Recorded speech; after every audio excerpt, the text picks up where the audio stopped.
বাংলাদেশে অবাধ ও সুষ্ঠু মানদণ্ড মেনে নির্বাচন হয়নি। যুক্তরাজ্য বাংলাদেশের দ্বাদশ জাতীয় সংসদ নির্বাচন সুষ্ঠু ও অংশগ্রহণমূলক হয়নি বলে জানিয়েছে যুক্তরাজ্য।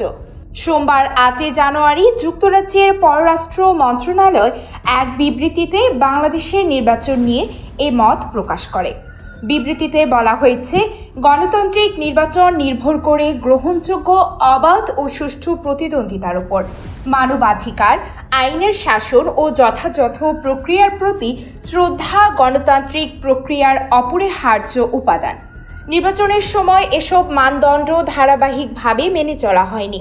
ভোটের আগে বিরোধী দলের উল্লেখযোগ্য সংখ্যক নেতাকর্মীকে গ্রেপ্তার করা নিয়ে আমরা উদ্বিগ্ন।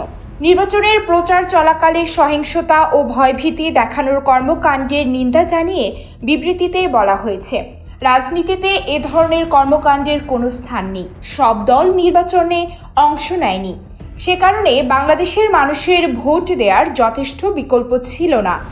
যুক্তরাজ্য ও বাংলাদেশের ঐতিহাসিক ও গভীর বন্ধুত্বপূর্ণ সম্পর্ক রয়েছে উল্লেখ করে বিবৃতিতে বলা হয়েছে, একটি টেকসই রাজনৈতিক সমঝোতা ও সক্রিয় নাগরিক সমাজের জন্য অনুকূল পরিবেশ সৃষ্টি হলে দীর্ঘমেয়াদে দেশের প্রবৃদ্ধি অর্জন সম্ভব হবে। বাংলাদেশের সব রাজনৈতিক দলের প্রতি মতভিন্নতা দূর করে জনগণের স্বার্থের সামনে এগিয়ে যাওয়ার অভিন্ন পথ বের করার আহ্বান জানিয়েছে যুক্তরাজ্য। এই প্রক্রিয়ায় সমর্থন অব্যাহত রাখার ঘোষণা দিয়েছে দেশটি। এদিকে একই বিবৃতি দিয়েছে যুক্তরাষ্ট্র।